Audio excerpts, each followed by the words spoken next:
What you're watching now are live visuals from the F&B, and Boosie performing there, one of the popular faces in terms of the gospel music, and of course getting everyone on their feet in the praise and worship and dance.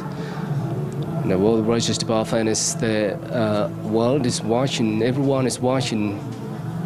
This is F&B Stadium, live visuals coming to you on the National Day of Prayer, where over 30 religious and faith-based organizations are gathering to pray for the country,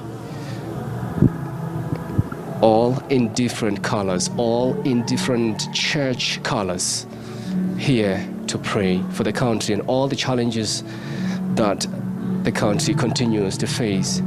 And just before that performance, you saw Bantu Church of Christ Bishop Bolana talking or even praying about the hunger that the country continues to face, asking for that divine intervention. And just to quote what he said, "Oh Lord, help our nation. We are kneeling before you to heal our land. We trust in you." But with me now is Shembe Nazareth Baptist Church leader Inkosi Phakama Shembe, based here in Gauteng. Inkosi, thanks so much for joining us. You've just also descended the stage. You were given a powerful prayer on this day. Just talk to us about the importance of this day. Thank you. And also thank you from the viewers. This day is a very, very important, especially for South Africa, because what you see here, it's united. All the churches are here, ZCC, Shembe Church, IPCC, Bantu Church. We are here to pray for unity in South Africa. We are praying also for poverty that we had. I think this prayer we started, 4 years or 5 years ago. Then because of it was a COVID, we didn't come. But today, Dr. Precious Mtsepe and Dr. Precious Mtsepe call us and say, Befundisi, let's come back to the National Day of Prayer. We are praying for the unity of South Africa, poverty, everything that you see. Our kids are in drugs. You see what is happening. Our kids are dying in the tuck shop, in the location. Besides that, we also pray for the peace in the whole world, especially to see our neighbor countries, what is happening now in Mozambique. Also look what is happening in Middle East. The war that started from 7 October until today. So we're also praying for Middle East, for peace. We're also praying also for Ukraine and Russia. Mm-hmm. Yes. And you talk about the issues that do affect every country, if you would. Let's also talk about crime in this country, Inkosi. It affects every one of us. There's 16 days of activism for no violence against women and children as well. Yes. We know that women and children are really are honestly facing this difficulty on almost daily basis. That's How correct. is the church addressing this issue? How is the response from the congregants? Yes, that's correct. Thank you. It's worse now in South Africa. The crime, I don't think, you can't even walk in Johannesburg now. People are scared. In this crime, you can't believe they even kill each other. You kill someone for a phone. Also in my church, a lot of members, they pass away this year just for a phone. People, they take the phone, they kill you. The crime is high. So we are here to pray that our youth, I think the problem is the leaders of the church. We are losing the youth in the church. So that's a problem. Our youth, especially when they start when they are teenagers, they go to drugs, they go to alcohol.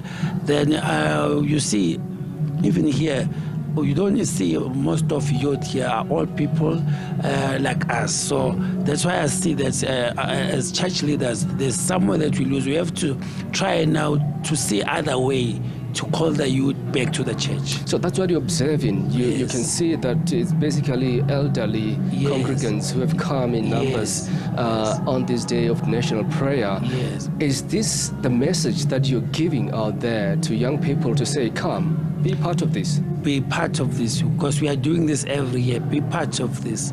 You can't believe even some other presidents from other countries, they spoke to His Excellency Msepe and say they are watching this for the whole day, this National Day of Prayer. It's not about only South African. It's like the whole Africa, the whole world. So I think we are here to pray that, especially for the crime, even the people that are losing jobs. You can't believe there are people now in South Africa that sleep without food in their stomach. There's no jobs. It's true.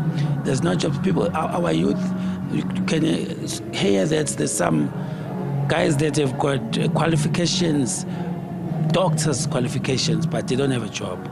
So I don't know where we are praying, but government, I wish they can listen us. They can come to hear what the bishop of the church is. Why are we praying for the peace? Why are we praying for the crime? Why are we praying for the poverty? Also the loss of jobs. Yes. And earlier, Inkosi, you talked about the issue of young people being pushed to drugs or even alcohol abuse. Yes. What do you think is the main, aspect of all of it? That one aspect that pushes them to eventually throw themselves into drugs and alcohol abuse? I think when they start teenage, I remember when I was young, our teenage, there were no phones, there were no social media. I hear some other members of my church, your kids today, you tell your kids that come at home 7 o'clock, don't go with the friends, and then your kids will tell you that, Ma, I'm going to kill myself. So we've got that problem of depression. So we're even scared of talking to our kids because of your kids are going to tell you that I'm going to kill myself, I'm going to do this. So when they get teenage now, it's not like our days. They're exposed to anything. They're exposed to social media. They're on phones. Every single second they're in phones. So I think if in these phones we can use this technology to bring back the youth to their community, to bring back the youth must be the leaders of their community. Because even when you see the councillor, when you say we elect the councillor is not even staying in Soweto, but is the councillor of Soweto, but the councillor stay in Randburg. So where's those people from Soweto that can be the councillor of Soweto? I think we need to put youth now in leadership. I think that they are doing that at the age of 16 years, 17 years, 23 years. Put them in leadership. At the churches, they must be in leadership. Even in their communities, even in business, to private sectors. We don't see youth. Even in parliament, you see, my brother, what is happening. All people in parliament, there's no youth. Even what you see now in EFF is starting to split. I think it was young people, they were starting to see now, okay, Julius is President Julius Malema is our role model. But what is happening now? Shivambu is here to pray with us. I think it's coming. I don't know when. But as youth now, when you see the political party that is ruled by a young guy, a split like this, what is going to happen in the next days? Is that the call from the Baptist Nazareth Church to say, let the political leaders come through and join hands with other religious leaders, organizations to pray for the country? Yes, and put youth in top position, in companies, in politics, everywhere they must be there. Indeed. There's no youth. All right, yes, Inkosi, Phakama, Shembe there, representing Shembe Nazareth Baptist Church, sharing his insights with us on the National Day of Prayer. Griselda. Maageketla Mohlabe, thank you very much indeed. Live to us from FNB Stadium. We'll attempt to go back there once again. Once our colleagues are ready with another guest from that event that is taking place.